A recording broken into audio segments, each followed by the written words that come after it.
lots of trauma as a child.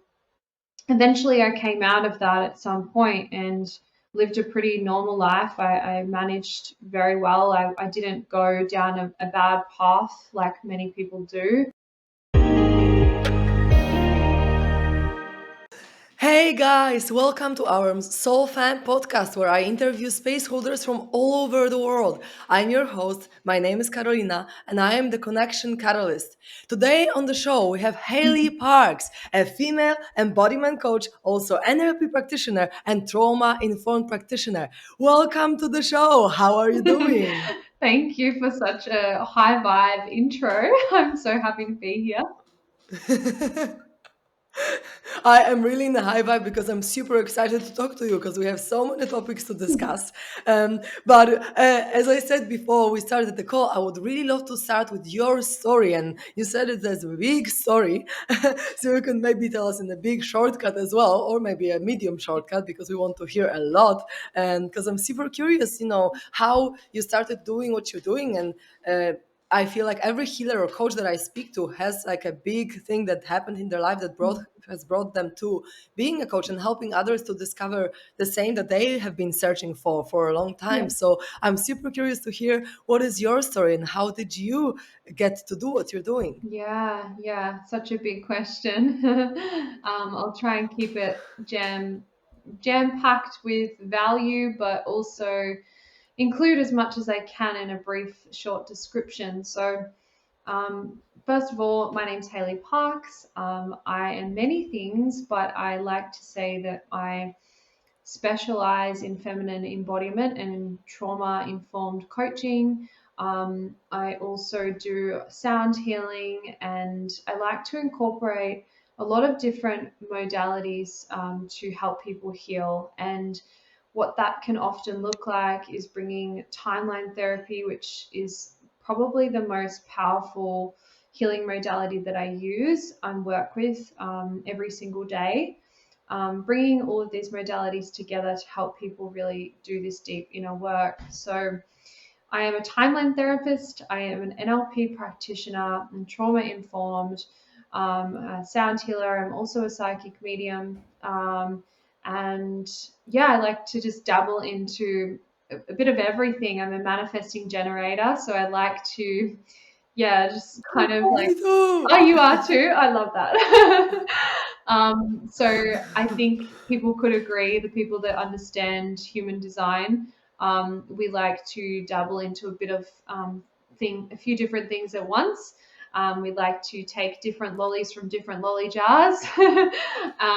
And sometimes that can be really exciting. Sometimes that can be a bit detrimental in business because we see some shiny object and we want to go after that, but then we see another shiny object and we want to go after that too. And it's very fun to be a Mani-Gen, but it also has its challenges, just like other human designs. I am a Sagittarius Sun, Pisces Moon, Pisces is rising, Scorpio Moon. So I'm very much into astrology, and I love personal development. I love just constantly growing myself and bettering myself every single day. I think that's why a lot of us fall into healing and coaching and doing this work, because we just love to become the best version of ourselves, right? So a little bit about my story, what landed me in this work, what catapulted me into this reality. 3 years ago, I started my business, almost 3 years ago. But prior to that, my background is in corporate. I worked in real estate, selling houses, running a big corporate team, training sales agents in a big office here in Melbourne, Australia.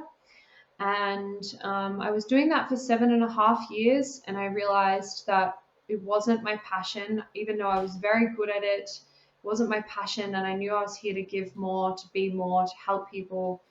And underneath the persona of having it all together and having the corporate job and, looking a certain way and having the nice car and all of the things, there was a very deeply wounded little girl, and I had a lot of childhood trauma. And what that looked like for me was my mum was a heroin addict. She was very heavily drug addicted. And my dad was trying to pay for her habit, if you will. And he was caught up in criminal activity, and he was actually locked up in prison, and then he was murdered in jail when I was 12 years old. So, big event, traumatic event that occurred. And it didn't stop there. There was a lot more where that came from. It was in and out of the system, which we call foster care down here in Australia, where you get taken off your parents and you're taken in by the government. So lots of trauma as a child. Eventually I came out of that at some point and lived a pretty normal life. I managed very well. I didn't go down a bad path like many people do. Yes, I had tried recreational drugs and I had tried all the things, but I never became addicted. I learnt the lessons that I needed to from my parents, and I achieved a lot of things. I was very, very intelligent at a young age. I was very wise beyond my years, and I'm very grateful for those events that took place because it's landed me in the work I'm doing today to help people. And, it was just a moment ago before I jumped on this podcast, I was just helping a young 25-year-old man who's got a drug addiction, who's addicted to ice. And, it's such a blessing to be able to help people like this because there's nothing more rewarding than, and I just got chills as I say that. There's nothing more rewarding than helping someone change their life and like really come out of a really dark place and just help them to realign themselves with what's important in life and to heal and to look at some of those root causes as to why they are the way they are and why they keep going back to these patterns and these behaviors. So yeah, that's me. That's kind of my story and the quickest way that I could possibly explain it. Wow, that's so powerful. Oh my God. This is a really crazy and really deep story that you got there. I mean, I've talked to many people on this podcast, but I don't think anyone had that much of a traumatic story as you. And so it's really, yeah, it melts my heart to hear how you now found yourself helping others, come out of the same situation that you've been in. And it's just so amazing. And it really, really warms my heart to see you so good, to see you in such a good shape and mind and everything. And that just really shows how you can get from massive trauma to a normal life and even fulfilling life and a successful life. And you can be happy no matter what has happened in the past because we live in the now. And if we can in the now come back to these experiences and heal them and just really resolve anything that was going on in the past, we can now still be fulfilled. And so, to anyone who is watching this and has some kind of trauma or struggles with anything in their life, see Hailey as the example of someone who has gone through probably much more than some of you who listen, right? And she's here and she's helping people and she's living quite a happy and fulfilling life, I suppose.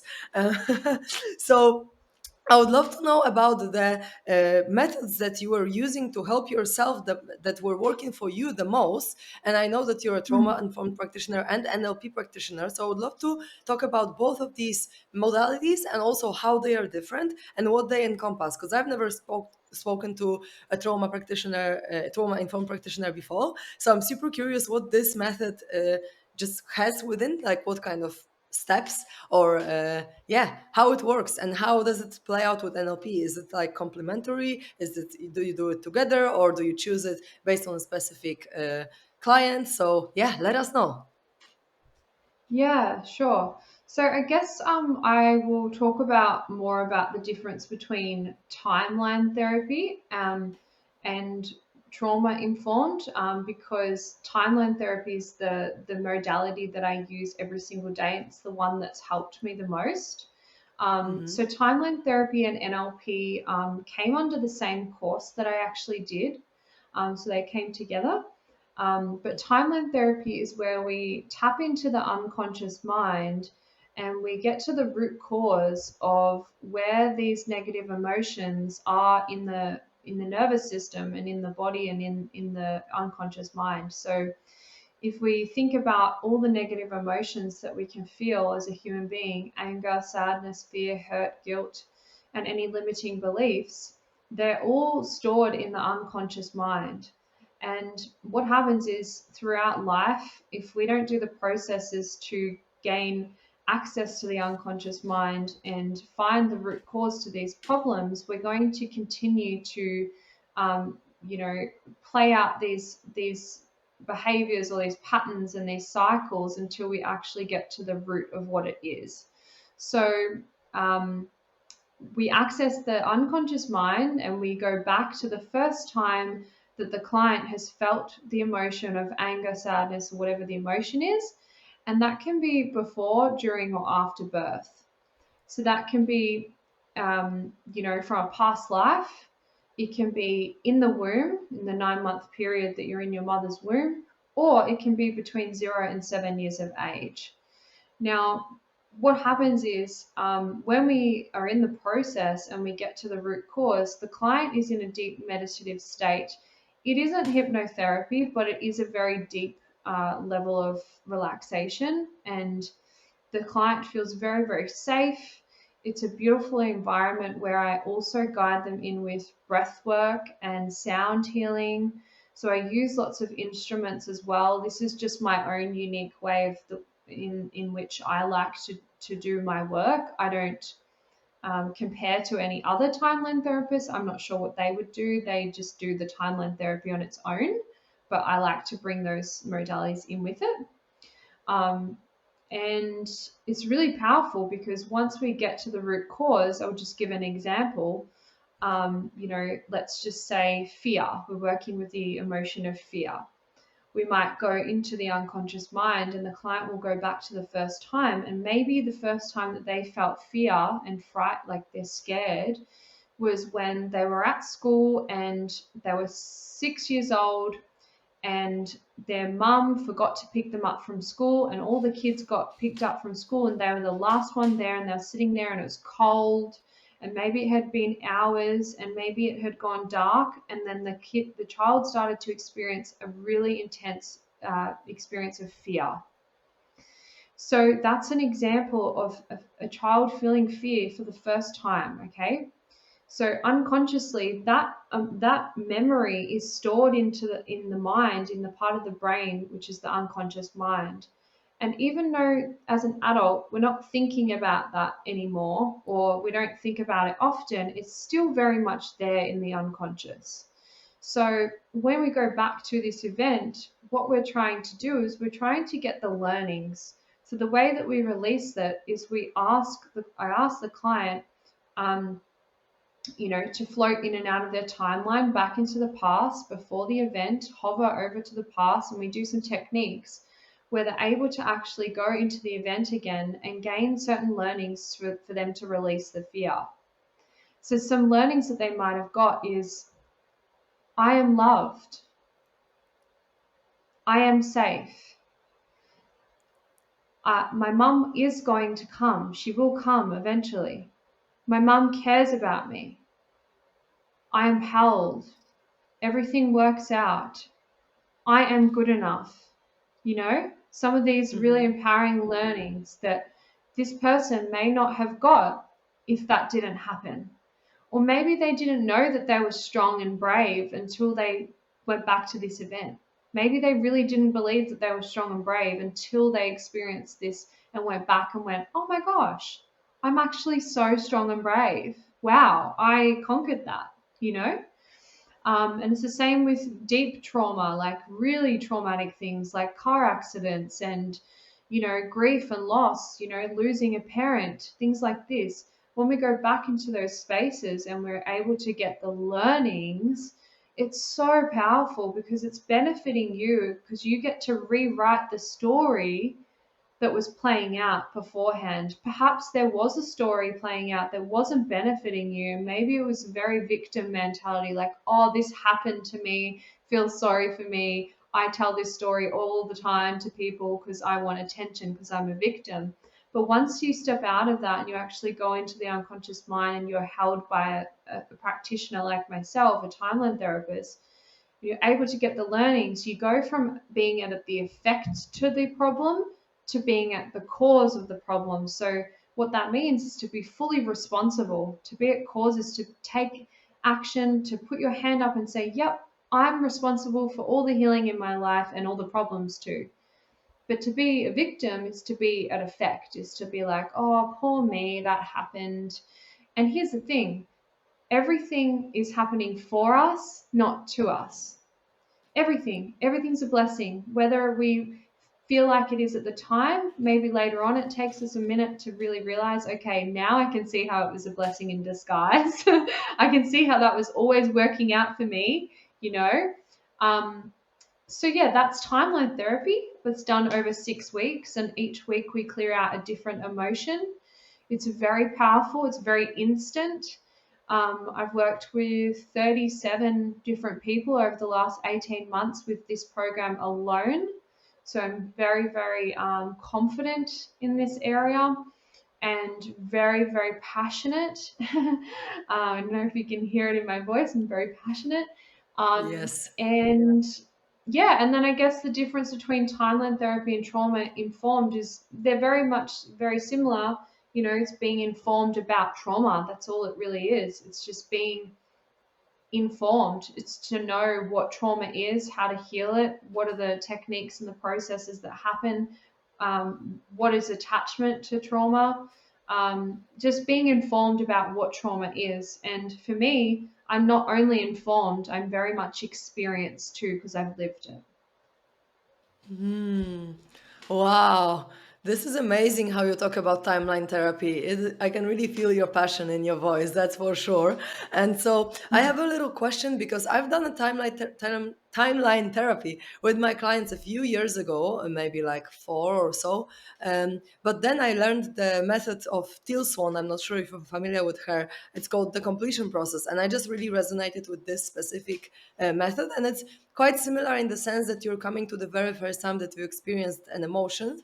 But what I've found in the timeline therapy is that in at least in the way that I did it before, um, the timeline therapy didn't incorporate the association to the experience, or maybe not in just when I followed the specific manual for that.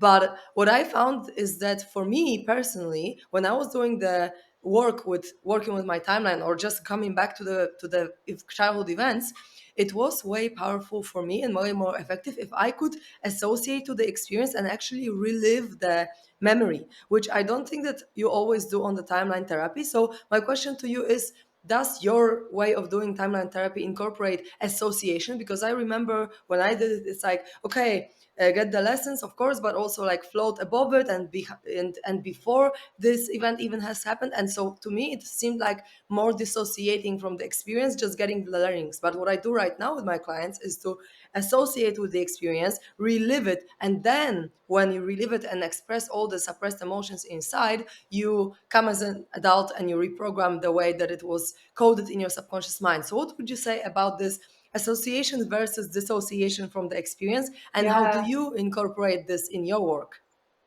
Yeah, that's a great question. Really, really great question because I actually found that in my experience earlier on when I first became a timeline therapist, very much what you just said. It was very much just extracting the learnings and then, okay, it's done now. And there wasn't really much an embodiment of what was happening in the Mhm. body in the way that they were associating to the event. And I saw that very, very early on. And as a natural born healer as well, I've got lots of healing abilities. I feel that I add to this. As I said, it's very different the way I like to do the timeline therapy. But to answer your question, yes, what I do is I actually incorporate music in the middle of the process as well. So there's often been times, I'll just give you an example. There's been times with clients where we will get to a certain point in the therapy where I will see them to start feeling that emotion. And they say that you shouldn't let them feel the emotion. And I disagree with that. Yeah, I me too. really heavily, firmly disagree with that. Um, I believe that you need to feel that emotion in order to heal it, feel it to heal it. And so, if my client is experiencing a deep feeling of emotion that's coming up through their chest, for example, I use a lot of somatic release. So, I really work with the body and I watch the body and I see how that energy is flowing in and out of the body. If it's stuck, I look at that. Where is it? Is it in the chakras? Is it in the actual physical tissues of the body? I really look at that throughout the sessions. And this is where music can be really powerful to amplify that emotion and get it out of the body. So something I like to do is I use a specific playlist that I feel really deeply connected to, that I put on when I see the tears start to come up. So if I see a client that's sitting on Zoom, if it's on Zoom and we're clearing out sadness and starting to cry and we haven't got to the learnings yet, that's because they're actually experiencing the emotion and they're actually in the event again, which is great because they're actually associating to the event and they're reliving it again. And even though some people might have the perception that that's not the right way to go about it because they're reliving it, in my experience, being someone that has gone through the trauma themselves and healed from it, I think that that is the most beneficial way that we can fully let go, because we have to go back into those spaces and that darkness and that void so we can experience it. We can feel the emotion because we didn't feel safe to feel the emotion back then. Because back then, when we went through it, we were in fight or flight, we were in fawn response, we were in all the trauma responses, and our nervous system didn't have time to actually experience the emotion in that moment. So we don't really ever feel the emotion until we're forced to go back into it, like in these types of therapies, right?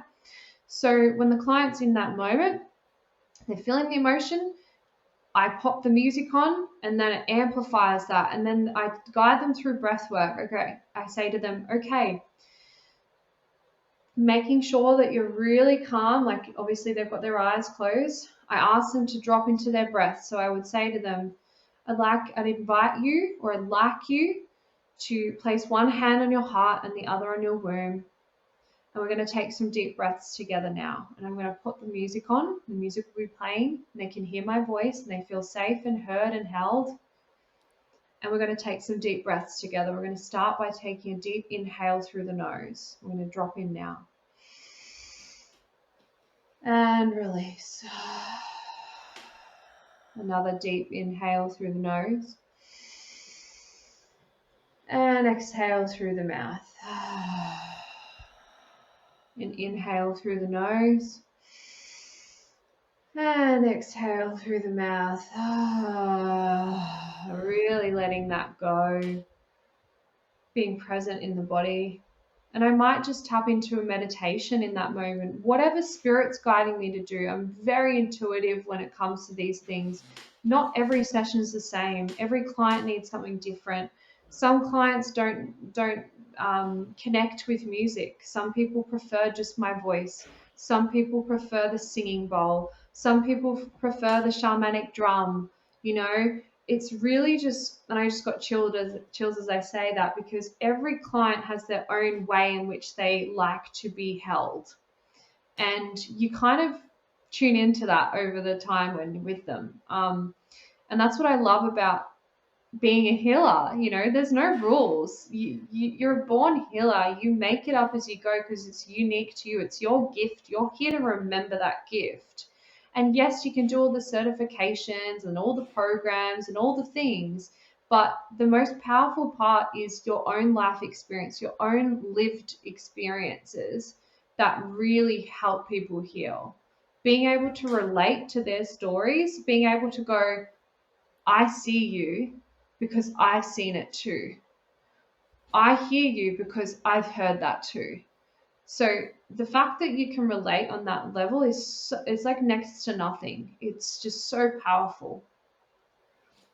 Yeah, it is so, so good. And I am super glad that you agree with me that you need to associate to the experience and feel it to heal it, because this is why I stopped doing timeline therapy. I'm like, this is not the right way to do this. You cannot just dissociate from the experience, because this energy that was stuck in your body in this childhood trauma or past life trauma, whatever it is still there if you don't release it, Mm. if you don't express it, if you don't shake it out or breathe it out or whatever else you want to use for letting it out. But you need to let this energy out. And that's why I moved more to the completion process, because this is really like, yes, step in there, re-experience it, be the child, feel it, and so on. So I'm very, very happy that you say that, because I think we would have a little bit of a conflict in here if you said otherwise. Because I feel like it's so important and crucial to feel these feelings, because this is why they have been suppressed on the first place, because we didn't feel them. That's why we have a problem, and we have a trauma in our body on the first place, because it wasn't released, it wasn't felt. So Mm. yeah, I'm just super glad that we agree on that, because yeah, it's just really good, really good. And so Yeah. you're also a feminine embodiment practitioner. So I really would love to know, because this question popped into my mind, and I think you're the perfect person to ask this question: what should all the men know about women?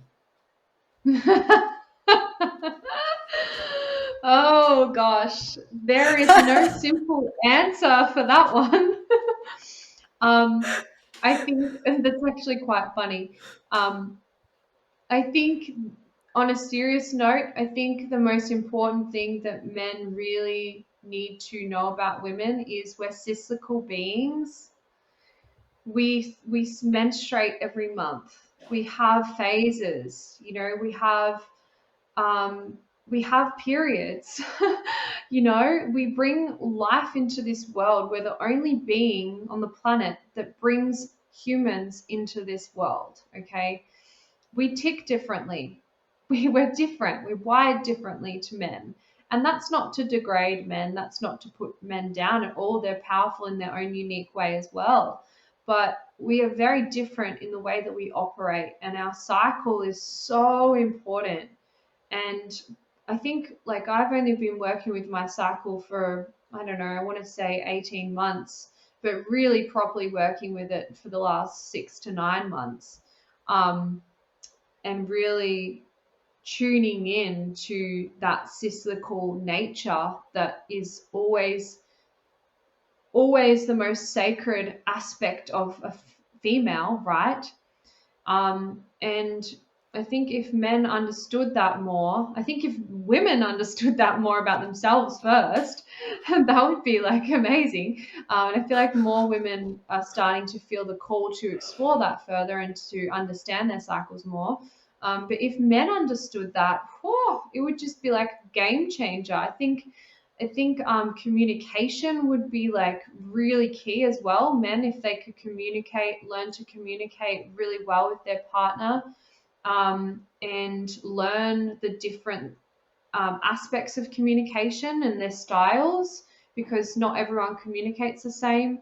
Learning our love languages, like, I'm so passionate about couples, and I feel like I'm going to probably create some kind of, offering to help couples in the future, because me and my partner have learned so much on our 3.5 year journey together, coming out of trauma, both of us. And he had a drug addiction, and he's nearly 2 years clean now, and just such a journey together, and shifting massively. And yeah, like the awareness and the consciousness levels that have dramatically, rapidly transformed and changed over this time.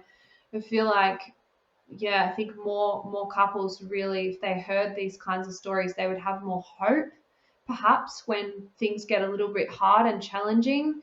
If they knew that, people like us have been able to get through it, and there are tools available to us to help us through these things. And it's really about getting resourceful, isn't it? Like, we can only ever be stuck in something if we're not getting resourceful, if we're just staying stuck and we're choosing to stay there, right?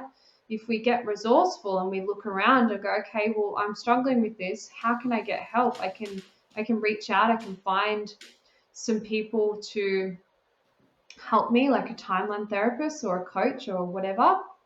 um, but yeah, I hope that answers your question.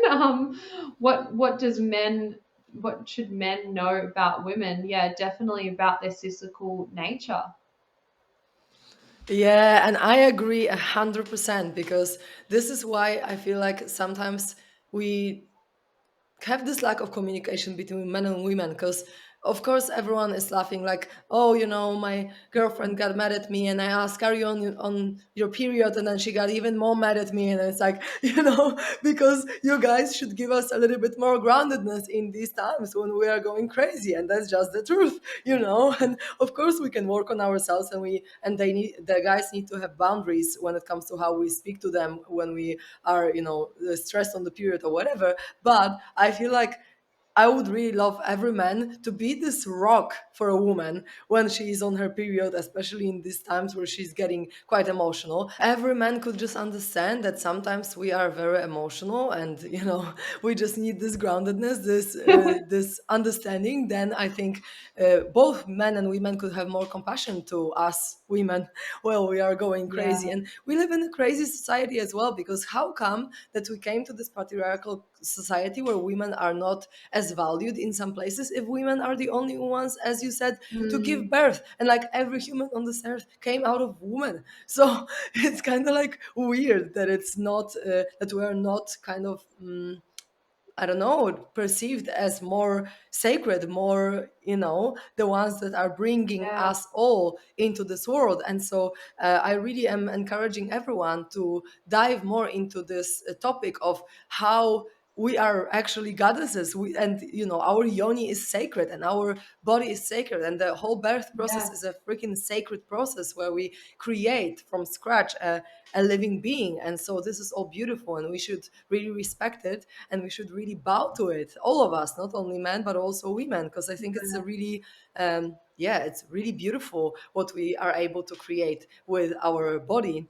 And so on this topic of femininity, I know that you have a women or woman healing immersion, and you also have a awaken the woman within mastermind. So I would love to talk a little bit about that. Like, what do you dive in these masterminds and immersions? And also on this note, maybe if you could incorporate a little bit about femininity and just like what it is and how to discover it, because or maybe how to incorporate femininity more in your life, because I'm sure that it's interconnected, these two topics. So please tell us, what is this all about?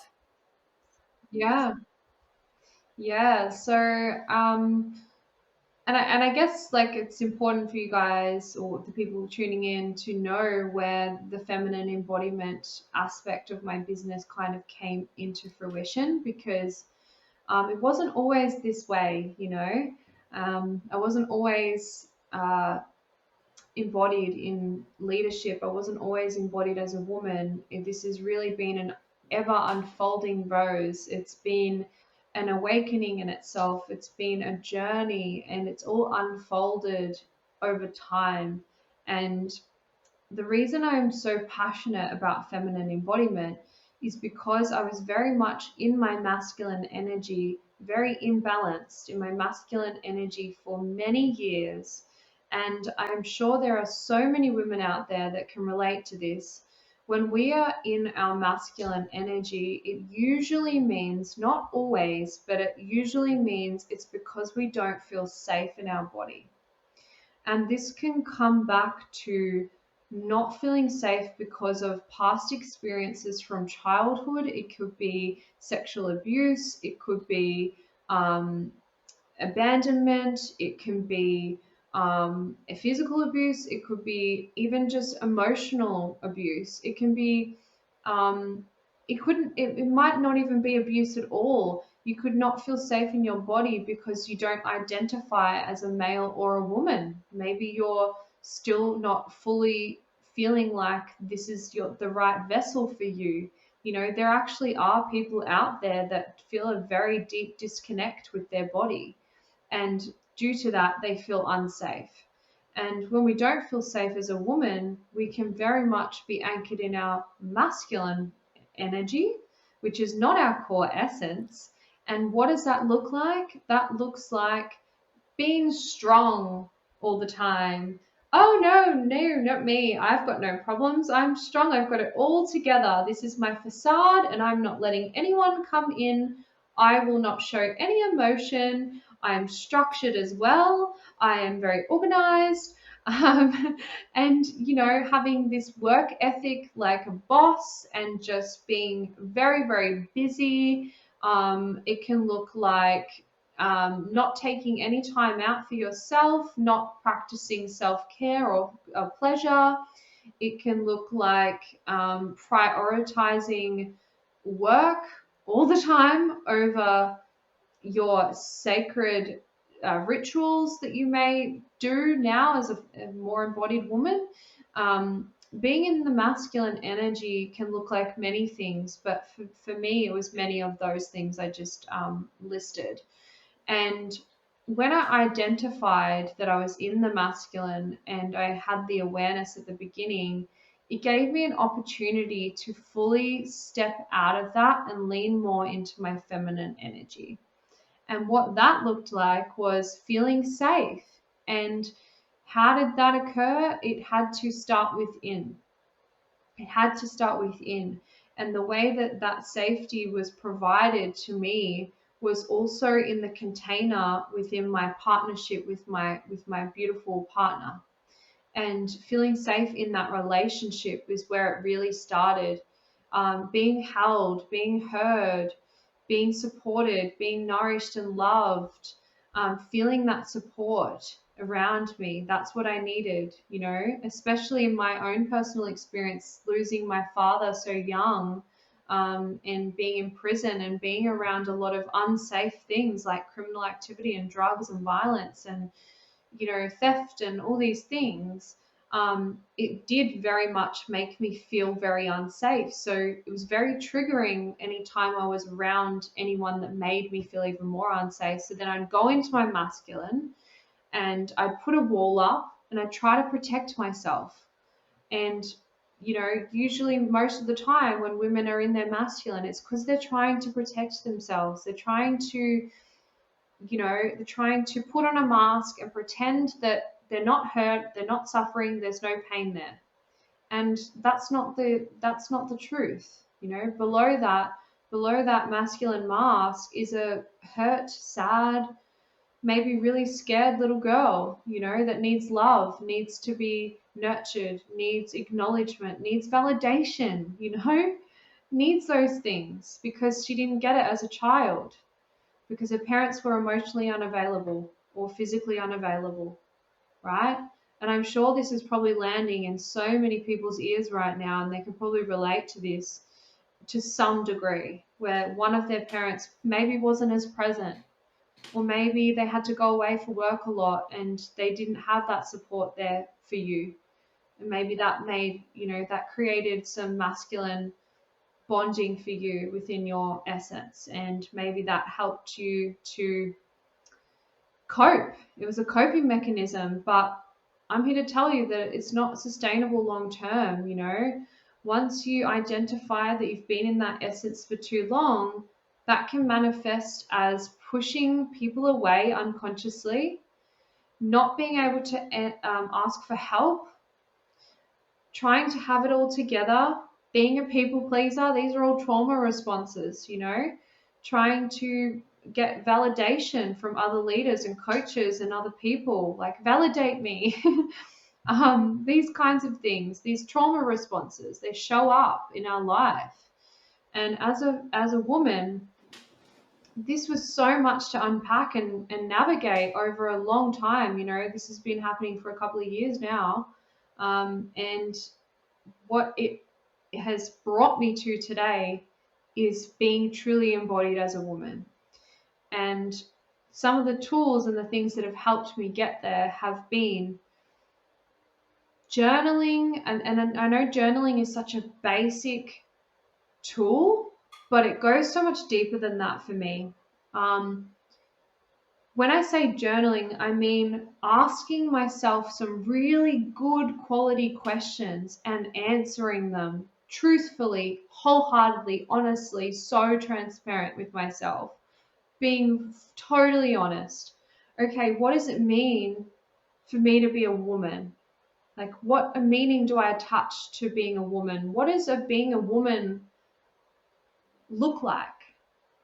What do I want to look like? How do I want to feel if I'm truly embodied in my feminine essence? What does that feel like for me? Oh, okay, it feels fun, it feels playful, it feels pretty, it feels sensual. Like, what does that feel like? It's going to feel differently for everyone, for every woman. Some women, it doesn't feel like that. Maybe they're not connected to their sensuality, and that's okay. Maybe they're more connected to, being more flowy and a little bit more relaxed. Maybe it's all those things. I invite every single one of us that are tuning in that are female bodied to ask yourself some really good quality questions around what it means to be a female. What does that look like for you? Unpack this in a journal, in your diary, or speak about it to a friend. Journaling, asking constant questions of self to gain more awareness about what is going on in your life, what's coming up in the mind, what's going on in the heart, what's coming up through the soma, through the body, through the breath, all the things that are coming up. We can only identify and know those things and when we ask the questions, right? Otherwise, we don't know.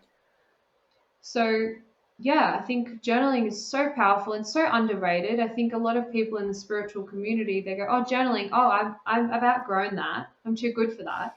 No, no, no, no. That's such an ego lack mindset to have. Journaling's for everyone. Do you think the Tony Robbins of the world stopped journaling? Hell no. Tony Robbins and Oprah Winfrey and all these powerful leaders, I can guarantee you right now, they spent hours and hours and hours in their living room on a sunny, hot, beautiful afternoon with a cup of tea, writing out what's on their heart because they need to unpack.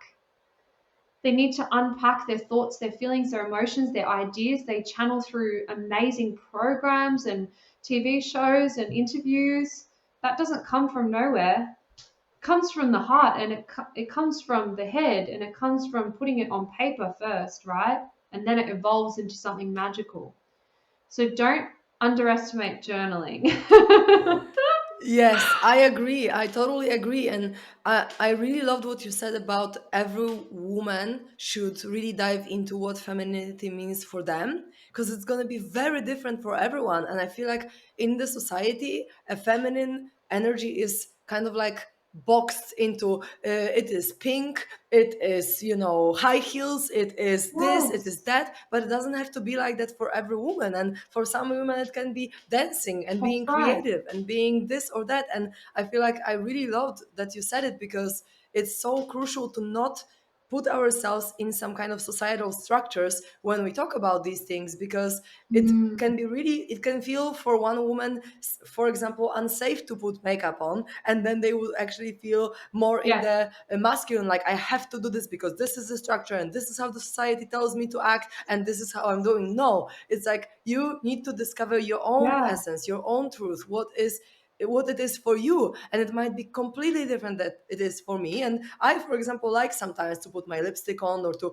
wear nice clothes and whatever, but some other women might not want to do that at all, and that's fine. And I feel like, yeah, we just yeah, really need to be accepting of our truth and invite it and also share it with others, so that we can really gain some perspectives and maybe we can get inspired by other women to do something together or to bring this femininity out and about in the group, right? That's why I feel like the women totally, circles yeah. are so powerful, because then we can bring so much empathy and compassion and understanding and just love to this world, um, that sometimes men really really need from us, because we are the ones to bring these more emotional qualities, to really hold the man when he wants to be vulnerable and he wants to be emotional. And I think it's so important and so crucial Mm, to also balance out the masculine and the feminine energy within, because sometimes we need to be the rock, the masculine rock that will hold and contain the our man, our partner, our friend, uh, yes. who is emotional, who is in their feminine energy. And we really need to be able to Hmm. discern when to, let's say, mm, bring out these qualities, masculine or feminine, within.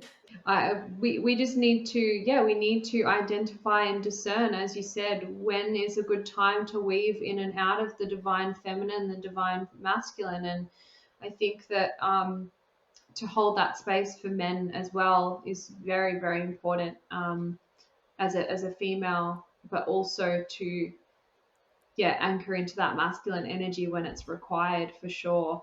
And just coming back to the original question, because I went off track a little there.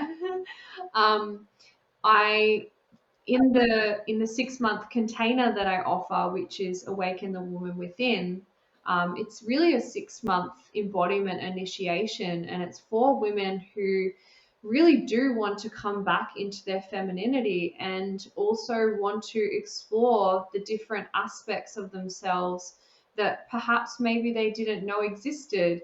To really awaken that woman within them. You know, it's the woman that's maybe been suppressed, or the woman that's maybe felt very disconnected from her body, the woman that's felt unsafe, the woman that maybe is still struggling to find her place in the world. It's really for all women that want to feel reconnected or to connect for the first time with their divine feminine essence. And you know, throughout that 6 months, we have lots of guest speakers on, and it's really exciting because I love collaboration like this one today.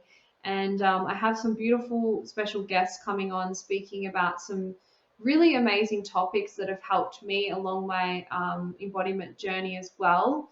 Um, I've got women coming in talking about quantum, the quantum field, and quantum energetics in business, you know, astrology, human design, shadow work, all the things that have really helped me on my journey and I feel really embodied and passionate about. Um, and yeah, it's going to be a really, really deep initiation, which is just super exciting, and a really potent container that I think a lot of women are going to come in at one person and leave another person, you know? That sounds absolutely amazing. And I believe also that the deep work also happens when you have a Right. longer term kind of commitment. When you, for example, when you do it for 6 months, then obviously it's very powerful change that can happen in your life, Mm. because you're committed for so long to your own growth and to your own embodiment as a woman as well. So I really love the container that you are providing, because I think it's really, really beautiful. So yeah, this is amazing. But you also, apart from the feminine embodiment and all these topics, you also do business coaching. Is that right? Yes, yes. So I do so much. So do you work with women? Do you work with women, or do you work with men as well? I work with men too, but predominantly women, yes. That's beautiful. And so, what does your business coaching include? Like, how do you work with the business? Do you more approach it from the mindset perspective? Do you bring some structure to their business? What does it look like? Yeah, so it looks a little bit differently for everyone. I think, again, I think that's where my intuitive gifts come in really strongly. And I don't really have a one size fits all container when it comes to one on one coaching. I don't actually like to feel boxed in with that either. Like, I feel very organic in the way I like to coach when it comes to business. I think that every woman comes to me with a different problem or challenge, and I really just meet them where they are, and we kind of just build a plan from the get go, and we co-create together. It's a team effort. I never like to make people feel like, you know, I don't like that codependency kind of structure that I see a lot in the coaching industry. I like to make that coach or that client feel like they're at the same level as me, but they're also gaining so much perspective and so much insight and so much experience and so much wisdom, and learning a lot as well at the same time. So what that looks like, it can be it's long calls. It can be Voxer chats. It can be all these different things. But yeah, mainly what I do is we do one-on-one calls over Zoom, and they've got 24/7 support through Voxer chat with me, and they get to experience all my other free sort of lower end offerings as well. And I do a lot of ceremonial work with them as well. So it's not necessarily a coaching call. Sometimes it's a lot deeper stuff, it's healing work, it's shadow work. It's not necessarily taking action, although action is very much a big component of my coaching. I like to get them on the call and I get them into action then and there. It's not like, okay, here's a task, go do it and get back to me and, babysit them. That's not how I work. I'm very much in my masculine when I'm coaching sometimes, where I really am action focused and I need to say to them, okay, get that up now. We're going to do this together right now. And they're like, oh, we're doing this now. I'm like, yeah, we are. So I really like to get results on the call then and there. I don't like this fluffing around. And that's where I kind of have to put my big girl pants on sometimes. I get it. I completely get it. And so, what would be your number one tip for all the women who are now working on their businesses based on your experience working with leaders? Yeah. I think from my own lessons, my own experiences is before you invest in a coach, really sit with that. Really sit with that. Let it marinate. Sit with their energy. Sit with the alignment. Is it in alignment with where you want to go? Look at their business model. What have they created? If they've created something that you want to create yourself, then that's in alignment. Yes, great. They've got the podcast. They've done successful group coaching container. They've scaled their business to 6 figures. If they're all the things that you want and desire, then great. That's your person. Sign up with them. If it feels good, if it's a full body yes, then that's alignment. If there's any kind of inkling that feels a little bit off, if you've got any kind of gut feeling, gut instinct, intuitive off, you're not feeling great about it, then it's a no.